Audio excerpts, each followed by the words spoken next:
meters, set, sent on their way. Way to quite a nice start. Wolfram is one of the early leaders, passed by Josie Moe in the early stages. Head Gardeners towards the outside in the white headgear. Then Magnum Fire, Kanamambo and Bell's First Wave is towards the inside in the darker blue. Further back in the field is Legal Chit Chat. Then San Quintin racing 7 lengths off the leader, past us first time round. Wolfram is further back, then Walt, Whitman and Millennium Dance as the trailer, racing about 12, 13 lengths off the leader. They're nicely stretched out down the side of the track past the 1600 meter marker. Out in front is Josie Moe, shows out by 2 lengths to Magnum Fire racing second. Head Gardeners third at the rail. On the outside of that is Kanamambo in fourth, got the white sleeves, light blue cap. Bell's First Wave is a length behind that with Legal Chit Chat on its outside. Further back in the field is San Quintin, that gives the leader about 8 lengths start, then another 3 lengths back then to Walt Whitman along the rail in the yellow cap, with Wolfram just outside of that, and another 2 lengths back to Millennium Dancer towards the back end of the field. There's about 15 lengths that cover them down the back straight there, racing towards the 1,000 meter marker. Josie Moe's in front, leads it by 2 lengths. They're starting to stack up, it looks like, as they go towards the 800 meter marker. Magnum Fire second at the inside of Kanamambo, towards the outside in third. Then came behind that one Head Gardener, and further back Legal Chit Chat now gets niggled at. Then Bell's First Wave along the inside, starting to move forward as well. Then came Walt Whitman, is also upwardly mobile from the back as Legal Chit Chat's dropping away. Wolfram is further back in, and Millennium Dancer. Top of the straight, 400 to go. Kanamambo picks it up. Walt Whitman on the far side, running on in the yellow cap. Then San Quintin, Magnum Fire, Head Gardener gets tight for room towards the outside as well, but it's Walt Whitman goes clear, 3 lengths now. San Quintin running on the outside, then Magnum Fire, but Walt Whitman goes strongly up. Walt Whitman from San Quintin, Magnum Fire third, and then came Head Gardener.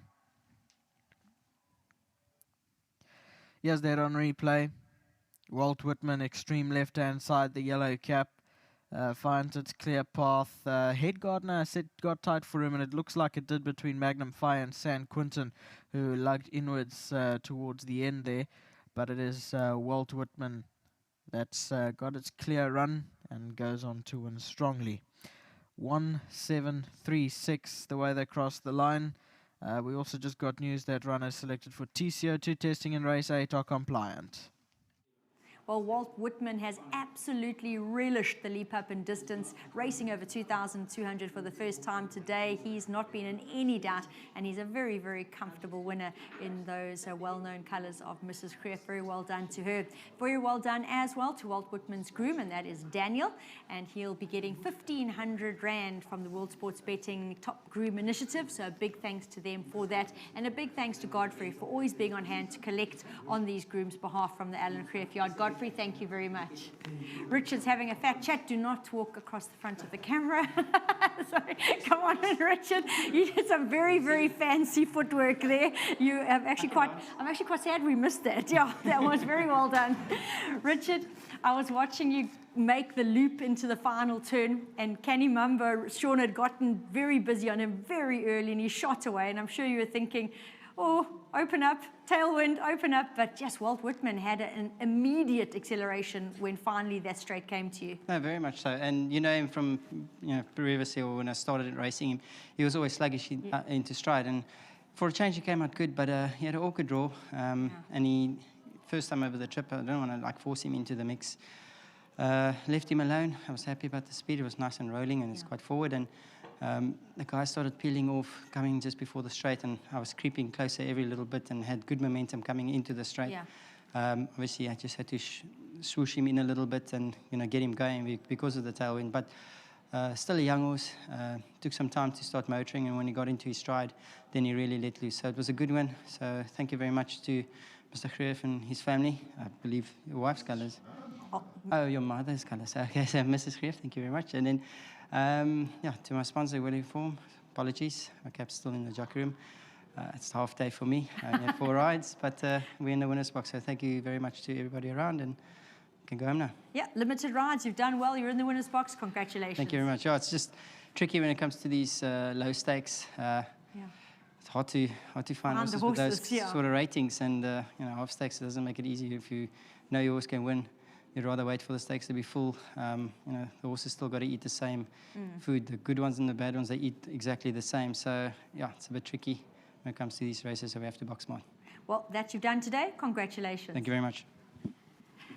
Glad to hear Richard say he's still a young horse. I've just got to allude to, I heard Nico Kritsiotis calling from the studio say exactly that this fellow's done very, very well as a young 3-year-old, carrying top weight, jumping into distance for the first time. There were a lot of questions that he had to answer today, Alan, but you were very confident that if he got the trip, he was going to be a huge runner. And we know he wants the trip, but just the leap from the 16 to 2 in one go. Yeah, the original plan was to run him in the 1900, Yes. which was cancelled due to a paucity of runners. So, you know, this race was there as well. So we had to move him out of the original thought pattern and put him in this race. I knew he'd be good enough, or would stay the distance. Was he good enough as a 3-year-old to jump so far? The answer is yes. Very today. much so. It was a good call on our behalf, and I was a bit sceptical, but I thought, well, there's nothing to lose. In another month or so, he wouldn't be eligible in a race like this. And, you know, it is a small stake, but in a merit-rated race, you can still creep along over these distances. Well done to Richard, and must commend him, the true professional. Only had 4 rides. We only had runners in 3 races today. And I think it's the least amount of runners I've ever had in Peen. I think so. I think, and 5 we can runners. go back years, Yeah. yes. But, you know, Richard being the true professional, he said, I'm coming, irrespective. He says, I'm in thick or thin. He was here. He had 4 rides, and 3 of them were for me. Winner, well done. So much like a marriage, hey, for better or for worse. 100%. And exactly. Well done to Richmond Highlands who bred him, and to my mother, whose Of silks have course. come to the fore now for a couple of races. Yeah. They've been around longer than you and me, Nate. Very well done to Alan, and of course to Richard. Walt Whitman will definitely be seeing more of this fellow. You know, in hindsight, you look back and go, well, he's got the merit rating of 85, and he comes in with a 3-year-old allowance here. The next highest rated horse was 64, so on paper he was the right horse. But there's always that question when a 3-year-old takes such a jump up to carry top weight over this distance. He has, though, as Alan pointed out, way proven that he's up to the task. Great ride by Richard, and we'll be seeing more of this fellow over distance. So huge congratulations to Mrs. Greff.